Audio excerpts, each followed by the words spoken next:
Ukrainian frontline troops say they are experiencing connection problems with the vital Starlink internet service, owned by Elon Musk and used to run Kiev's fleet of attack drones, while also reporting an increase in Russian use of the devices, despite this being prohibited by U.S. sanctions. In a series of interviews across the front lines, Ukrainian soldiers have said connection speeds have dropped in the past months, and reported other connection problems. The complaints coincide with a rise in Ukrainian sightings of Russian uses of the satellite internet service run by Musk's SpaceX, and social media posts in which Russian crowdfunders claim to have successfully bypassed sanctions on Russian use of the devices, buying them in third countries. The reason for the reports of a deteriorating service in Ukraine are unclear, and Starlink, SpaceX and Musk declined to comment. Yet troops and analysts suggested there may be more Starlinks in contested areas than months earlier, on both sides of the lines, which could impact connection speeds. The Starlink internet service has provided a significant frontline advantage to Ukraine's smaller military since the 2022 invasion, permitting its forces to share real-time drone feeds between units, and communicate in areas where combat has disrupted cell phone service. One communications operator in the Zaporizhzhia area, who asked to be named Misha, told CNN the issues had begun in the past 3 weeks.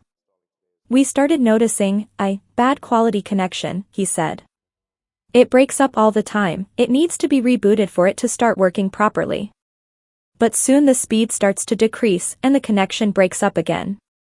It brings rather unpleasant complications for their work," he added.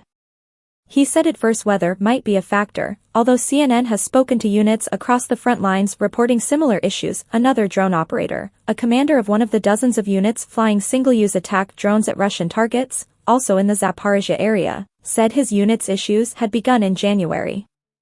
"Before New Year the speed was much higher," said the commander, Anton, from the 65th Mechanized Brigade. "Now it has decreased by half. I saw information about the Russians buying Starlinks through the neutral countries and using them on the Zaporizhzhia front line for their purposes." He said the same number of Starlink satellites were now serving twice as many units, so of course the speed dropped down. Multiple Ukrainian units across the front lines told CNN they had experienced speed problems with Starlink and noted Russian use, but declined to be named, discussing a sensitive issue. Ukrainian officials first sounded the alarm about Russian Starlink use in early February, suggesting they were working with SpaceX and Musk to reduce Moscow's frontline access to the units. Yet they declined to comment for this article, with some experts citing the need to keep the unpredictable businessman on board as a reason for discretion. "Musk is a big child, so it's important to talk to him and don't offend him here because he might make some quick decisions that might not be very good for everyone," said Oleg Kutkov, a Kiev-based internet analyst.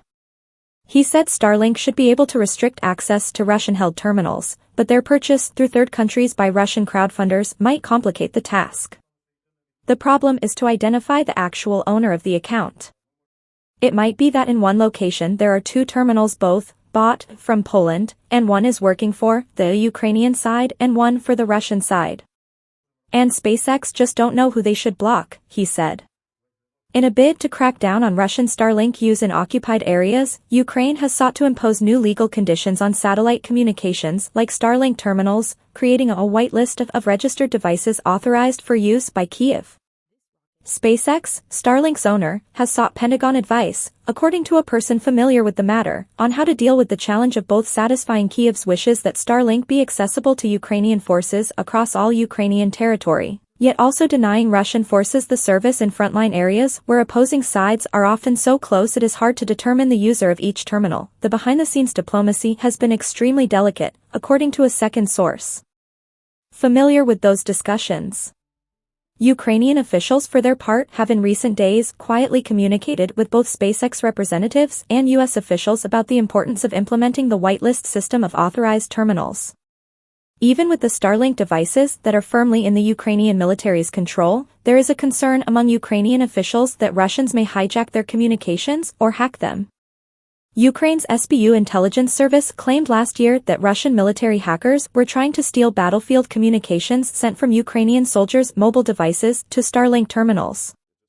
A Pentagon spokesman, Jeff Jurgensen, referred questions to the Ukrainian government, saying, "While we're aware of the reporting on this issue, and we'd expect Russia may attempt to leverage any technology that might give them an operational advantage against Ukraine, we have no additional details or information to provide." In February, Musk responded to Ukrainian claims the Russians were using Starlink by stating that his company did not do business with the Russian government, and that the system would not work in Russia. But Starlink was unclear if the technology might work in Russian-occupied areas of Ukraine. If SpaceX obtains knowledge that a Starlink terminal is being used by a sanctioned or unauthorized party, we investigate the claim and take actions to deactivate the terminal if confirmed. The company said then in a statement. In recent months, Russian social media channels run by crowdfunders have been increasingly open about Starlink purchases. One such supplier, posting on the Telegram messaging under the handle Katya Valia, shared a video in which a woman is seen giving 2 Russian soldiers multiple drones, but also what appeared to be 5 Starlink terminals. She promised 30 at a later date, and also posted images of a stack of 20 apparent donated Starlink units. Another blogger, Sita Woods, posted images of donated Starlinks and described the damage done to one Russian unit after a lucky Ukrainian strike. Ukrainian units have also been posting footage of multiple drone strikes against Russian trenches where Starlink terminals have been spotted. CNN also obtained a video of a Russian drone feed from the front lines, in which the unit attacks a Ukrainian vehicle, suggesting Moscow has sought to replicate the success of Kiev's fleet of cheap, single-use attack drones.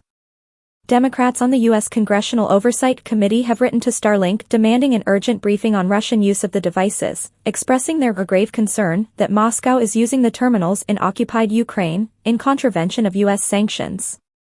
We are concerned that you may not have appropriate guardrails and policies in place to ensure your technology is neither acquired directly or indirectly, nor used illegally by Russia, the committee wrote earlier this month.